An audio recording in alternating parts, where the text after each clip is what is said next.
का, जो कि मशहूर गायिका है। और वैसे तो पूरी दुनिया भर में आप देख रहे हैं कि लोगों की अपनी भावनाएं जो है वो उमड़ रही हैं भजन के जरिए, अपने गानों के जरिए। मैथिली ठाकुर का भी गाना बहुत ज्यादा मशहूर हो रहा है, लोगों का प्यार मिल रहा है। पीएम मोदी ने इस गाने को शेयर भी किया है। मैथिली, सीधे रुख करूंगी मैं आपका, लेकिन शुरुआत इसी के साथ कि लोग तो भगवान राम को लेकर के अपनी भावनाएं प्रकट कर रहे हैं, लेकिन आपने शबरी से प्रेम को जोड़ते हुए यहाँ पे अपनी जो गाना है आपका, आपने इसको प्रेजेंट किया है। अब शबरी को लेके जो आपने जोड़ा है भगवान राम से जोड़ते हुए अपनी भावनाओं को, आखिर ये ख्याल कैसे आया और क्या सोच के आपने ये गाना लिखा और गाया, जिसको पीएम मोदी ने भी भरपूर प्यार दिया है?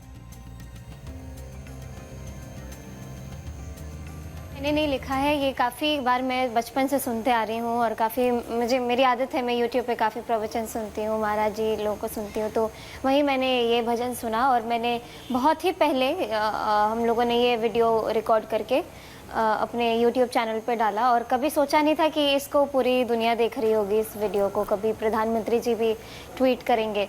तो ये मेरे लिए बहुत ही अनएक्सपेक्टेड था, बहुत खुशी हुई है। और राम जी के जब रामचरितमानस का पाठ हम करते हैं या फिर राम जी के चरित्र के बारे में पढ़ते हैं तो उसमें एक एक जो प्रसंग है उसको काफ़ी तरीके से पढ़ने को मिलता है, या फिर उसके बारे में काफ़ी सारे ऐसे भजन हैं जो हम गाते हैं, चाहे वो शबरी के हो, चाहे वो मिथिला वासियों के भाव हो, चाहे केवट का प्रसंग हो, चाहे भरत जी का लगाव हो, तो उसी में ये ख्याल था।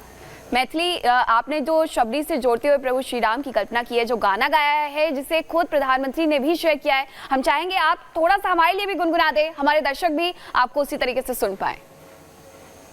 जरूर जरूर।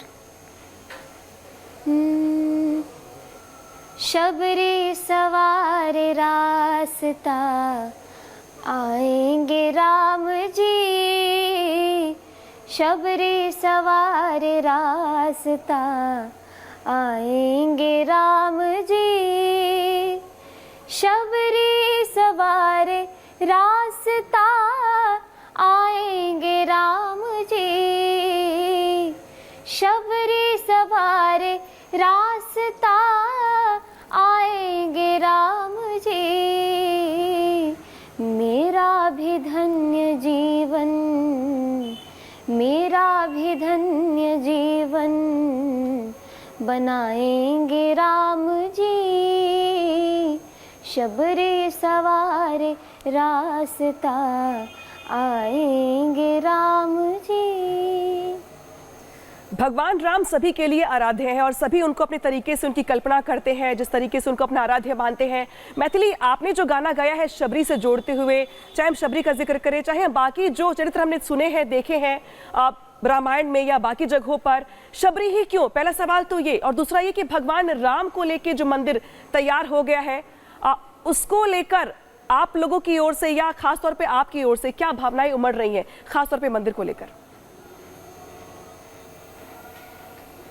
जी जी जी, जो आपका पहला सवाल था कि माता शबरी ही क्यों, तो ये ऐसा है कि एक वीडियो हमने बहुत सारे राम भजन से जुड़े हुए, राम जी से जुड़े हुए जितने भी अलग अलग पात्र हैं उनसे हमने मतलब बहुत सारे वीडियोस बनाए हैं यूट्यूब पर। तो ऐसा मन में था नहीं कि शबरी जी को ही गाना है या फिर कुछ स्पेसिफिक ही करना है। और दूसरी बात, जब राम मंदिर को लेकर के हमारे मन के भाव जो होते हैं तो हम लोग एक और अलग तरीके से इसको सोचते हैं कि हम सभी मिथिलावासी हैं। बहुत बड़ा भाग्य है हमारा कि हम मिथिला में जन्म हुआ है हमारा, और हमारे पास ये एक अधिकार है कि हम राम जी को आदर के साथ साथ उनको सम्मान देते हुए उनको गाली भी दे सकते हैं। तो ये मुझे लगता है कि हम लोग का एक अलग से अधिकार है। और वही ख्याल रहता है मन में कि मिथिला से तो कभी राम गए ही नहीं, भले ही पूरे दुनिया के लिए राम अयोध्या वापस लौट रहे हैं, लेकिन हम सभी मिथिला वासियों के लिए वो हमेशा थे। जब वो मिथिला आए उसके बाद उन्हें हमने कभी लौटने ही नहीं दिया, उन्हें हम उनकी छवि हमारे हृदय में वैसी ही अभी भी है। तो बस यही भाव रहते हैं हमारे। मैथिली, मैं आपको बताऊं कि आज जब हम एक बड़ी कवरेज कर रहे हैं प्राण प्रतिष्ठा से पहले, तो न सिर्फ स्टूडियो से बल्कि अयोध्या नगरी से हमारे इतने सहयोगी, एक बड़ी टीम जुड़ी हुई है। मैं आपसे बोलूंगी, आज सरयू किनारे से आपसे पूछ रही हूँ, रामलला यानी श्री राम के बाल रूप विराजमान होने वाले हैं। आपका एक भजन जो आप गाती हैं, ठुमक चलत रामचंद्र बाजत पैजनिया, बड़ी खूबसूरत ढंग से गाती हैं। अगर उसकी 2 पंक्तियां सुना देंगी तो ऐसा लगेगा कि प्रभु श्री राम रामलला चल कर जा रहे हैं मंदिर में विराजमान होने। जी बिल्कुल। किलकी उठत धाय, किलकी उठत धाय, गिरत भूमि लटपटाए। किलकी उठत धाय, गिरत भूमि लटपटाए। धाय मात गोद लेत, धाय मात गोद लेत, धाय मात गोद लेत। दशरथ की रनिया ठुमक चलत रामचंद्र, ठुमक चलत रामचंद्र।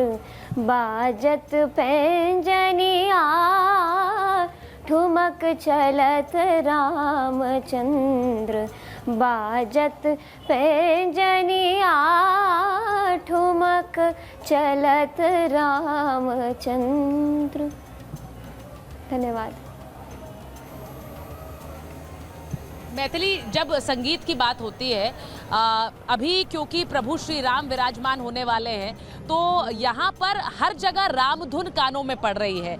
मैं आपसे ये ज़रूर कहूँगी कि जब आपकी आवाज़ में वो रामधुन आती है, आपकी आवाज़ बड़ी मिश्री जैसी लगती है कानों में, तो वो रामधुन जो हम यहाँ सुन रहे हैं और उसी रामधुन की एक झलक, आपका जो कोई प्रिय राम जी का भजन हो, कोई भी ऐसा गीत जो आज आप सुनाना चाहें हमारे दर्शकों को, मैं यहाँ सरयू से आपसे आग्रह कर रही हूँ प्रभु श्री राम के चरणों में, उसे अर्जित कीजिए।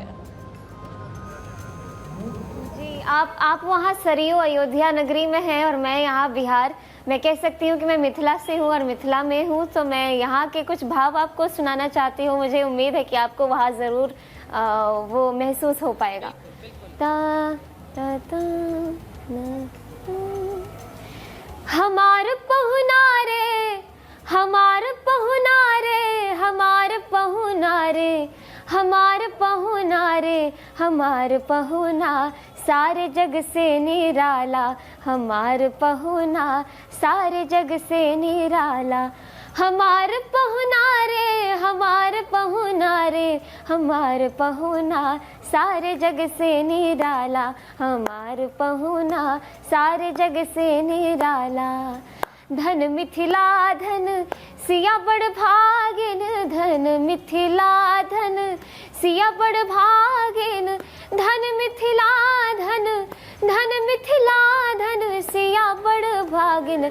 हमार पहुना, हमार पहुना धन जनक सुनैना, हमार पहुना सारे जग से निराला।